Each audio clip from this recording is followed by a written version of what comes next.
Agora a participação da nossa companheira jornalista Vera Magalhães aqui no Jornal da Manhã. Tudo bem, Vera? Bom dia para você. Bom dia para vocês também, Thiago, para todos aí no estúdio, para quem nos ouve e nos assiste nesta quarta. Ô Vera, o Senado aprovou com folga a reforma da Previdência em primeiro turno, pelo menos do que se refere à votação, mas teve um pouco de suspense. No entanto, o resultado foi o esperado na sua análise? Foi, eles falavam que podiam chegar a 60 votos, mas 56 votos está de ótimo tamanho, eram necessários 49 para aprovar o texto da reforma.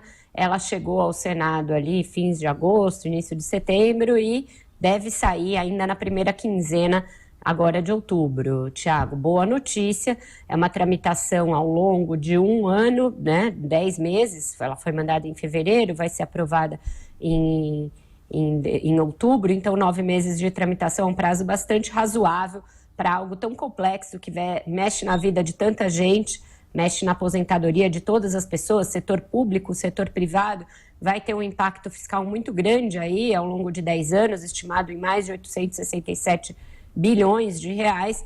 Então, para uma proposta dessa magnitude, que mexe em tanta coisa da vida real das pessoas, o prazo foi bastante razoável. O Senado poderia ter até sido mais rápido, teve ali alguns solavancos nessa reta final, principalmente da tramitação da reforma, mas se aprovada na semana que vem mesmo, se eles conseguirem quebrar os interstícios, os intervalos necessários para votação e confirmarem a votação na semana que vem, estará ótimo, o Brasil vai ter muito a comemorar, se cria aí mais razoabilidade, principalmente no setor público, você cria um maior tempo de contribuição, estabelece a idade mínima para aposentadoria de homens e mulheres, cria uma alíquota maior para quem ganha acima do teto no setor público.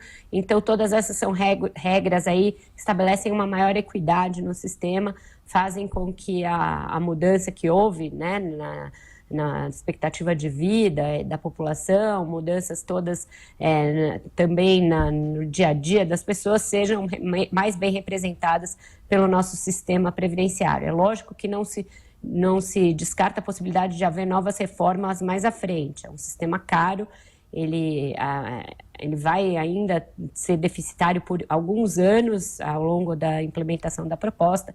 Pode ser que tenha de ser feitos os ajustes, não se descarta a possibilidade de o governo tentar fazer uma mudança para o regime de capitalização e cotejando aí os dois sistemas por um tempo, fazendo uma transição, mas por hora é uma notícia boa que a reforma da Previdência tenha avançado, apesar desses solavancos políticos a que você se referiu e que podem sim ainda estar na pauta se o governo não se articular direitinho. E ainda falando sobre os solavancos políticos, existe uma espécie de disputa aberta entre senadores e deputados por recursos ainda na esteira da votação da reforma da Previdência. Isso pode, Vera, de uma certa maneira, interferir no resultado ou na votação no segundo turno? Isso ficou em aberto, Thiago. Havia uma possibilidade de ser adiada a votação de ontem por conta dessas disputas, né? Desde o início, desde que a reforma chegou na Câmara, o presidente do Senado, chegou no Senado, aliás, o presidente do Senado, Davi Alcolumbre, e outros líderes começaram a condicionar a sua tramitação na Casa ao Pacto Federativo, a rediscussão do Pacto Federativo com uma série de propostas, emendas constitucionais e projetos de lei que atendiam a interesses dos estados, que estão bastante quebrados. Estados e também municípios, mas principalmente os estados. O Senado é a casa que representa a federação, representa os estados.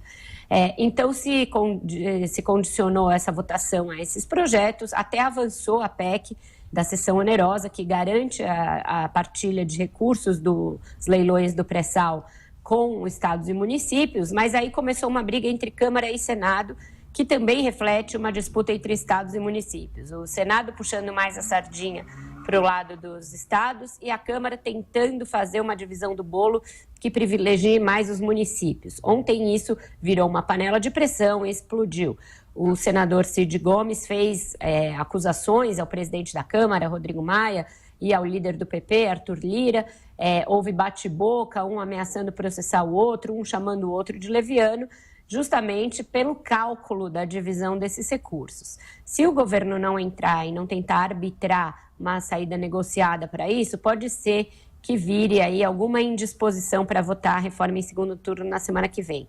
Da mesma maneira, também tem recursos que foram acordados de emendas para parlamentares e que dependem de crédito suplementar, que também ainda precisam ser chancelados, precisa ser votado pelo próprio Congresso. Então, tem um ou outro impedimento, mas o placar muito favorável à reforma mostra que esse tema já está pacificado na casa. Os senadores fariam um bom trabalho e um bom serviço ao país se encerrassem a votação da reforma da Previdência, deixando, portanto, que ela siga para sua promulgação e que passe a valer a partir do prazo determinado no texto da própria reforma, e aí sentassem com o governo e analisassem essas questões que se referem aí à divisão de recursos para estados e municípios dentro do Pacto Federativo. É algo com que o governo já concordou, portanto, só falta acertar procedimentos e valores. Não é justo e nem razoável condicionar a votação de algo fundamental como a reforma da Previdência a essas questões que podem ser perfeitamente pactuadas em outro momento. E hoje o Senado deve continuar votando os destaques da reforma. Vamos acompanhar, assim como estaremos se acompanhando na programação da Jovem Pan. Vera Magalhães, bom trabalho. Até mais tarde. Ótimo trabalho para vocês, Thiago. Até mais tarde.